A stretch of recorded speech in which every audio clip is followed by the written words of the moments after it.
Welcome back. ChannelsTV.com has more information for you. Remember, you can also watch us on your mobile device via your browser or download the Channels TV app for Android, iOS and Windows devices from their respective stores.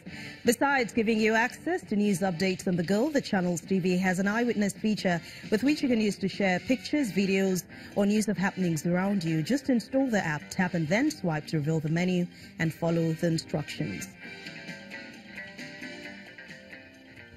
One of the leading groups in the fight for the restoration of the June 12 presidential mandate was the National Democratic Coalition, NADECO, and today they aired their views on the pronouncement of President Muhammadu Buhari. The group at a press conference in Lagos said that they welcome this president's decision to honor the late MKO Abiola, the acclaimed winner of the 1993 election. NADECO is asking President Buhari to uphold democratic values and ensure electoral dignity in the country.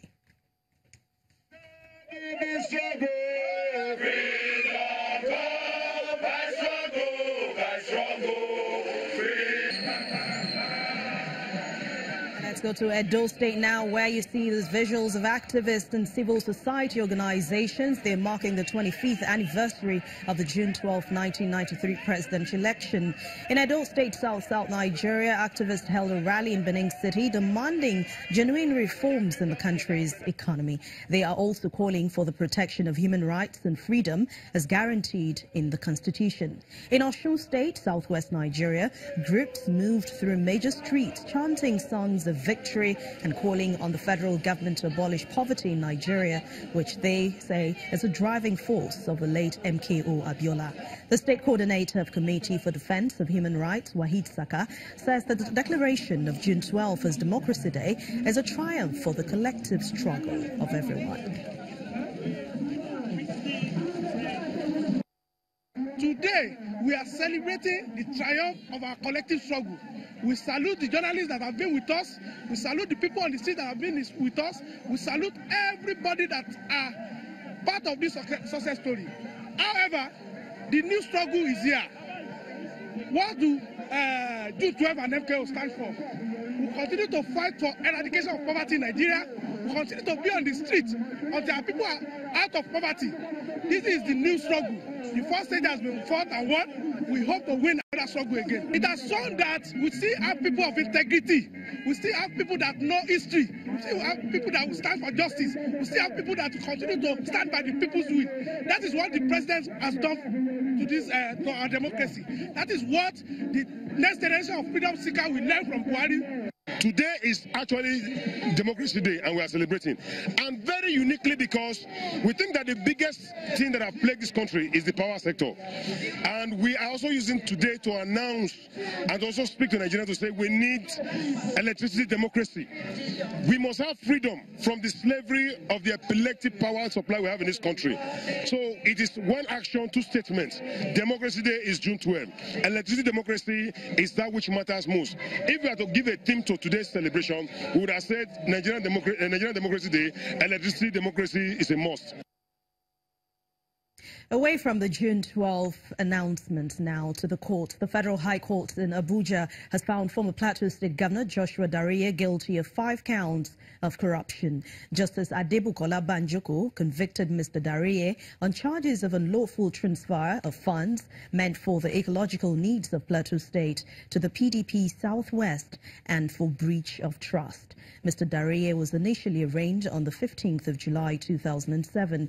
He is standing trial on a 23-count charge.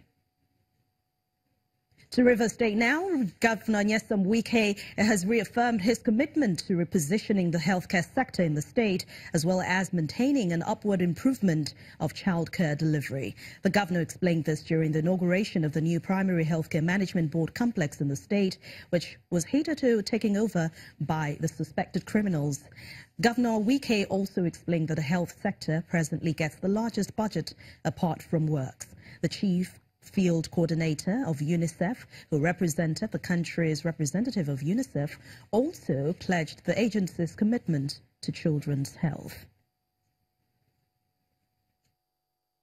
Like I've told the NMA chairman and his team, when every time they complain, oh, give us attention, I think we have overgiven you with attention now. I'm sure that you will no longer complain. You have even taken over.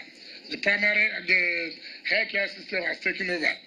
The force we give to the healthcare is far, far above that of other ministries, apart from Ministry of Work.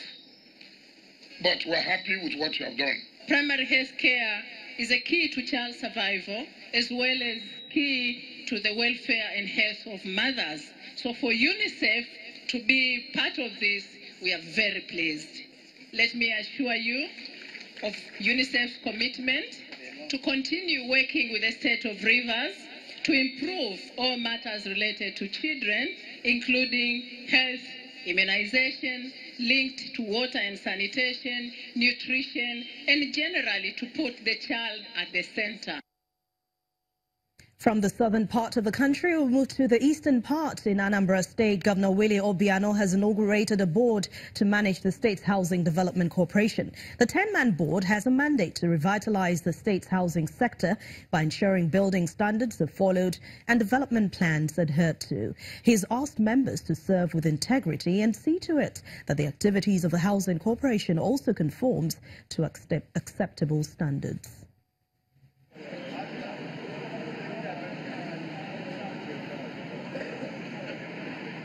The aerial view of Anambra State speaks volumes of the increase in population and the need for better housing arrangement.